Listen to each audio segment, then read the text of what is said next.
Good evening, Ron. Thank Hi. you very much for all three for seminars. Wonderful, thank you. My question is that you said that you had the blood of our Lord examined by the Israelis. That's correct. What was their determination of that? Okay.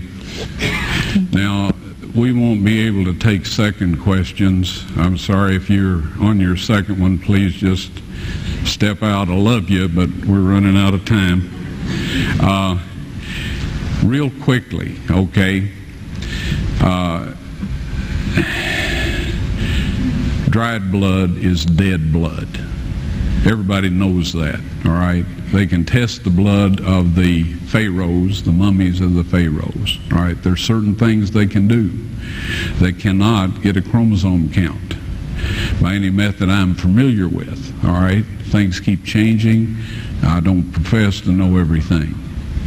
However, there's no way I know that you can get a chromosome count out of dead blood. You can get a DNA and some other things, but not a chromosome count, all right? That's done by living white blood cells. Now then, first of all, in this analysis, I took the blood into a laboratory in Israel.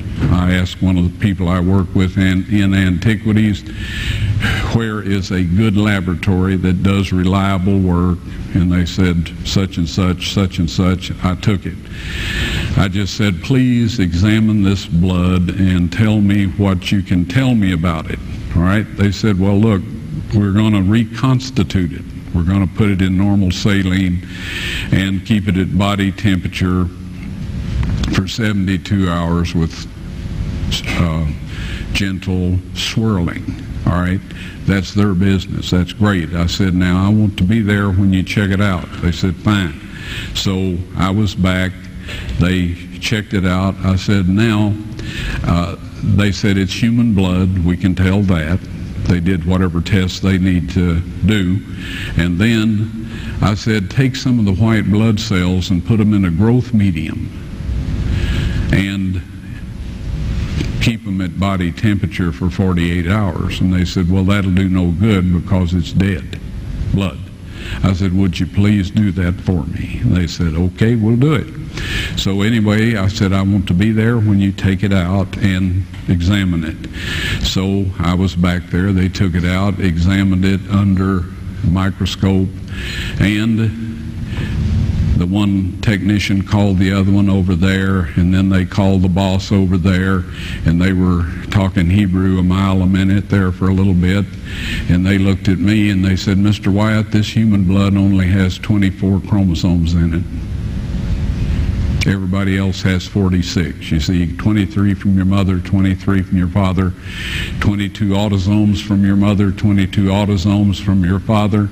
You get an X from your mother, you may get an X or a Y from your father, all right?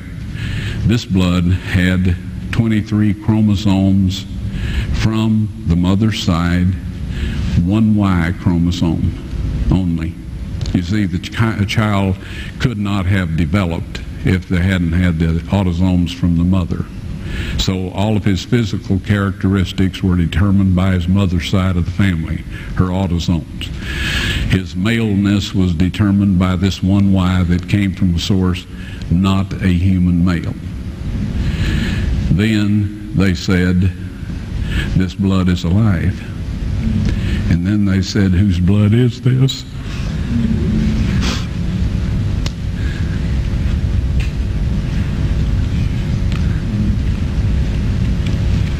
I said, it's the blood of your Messiah.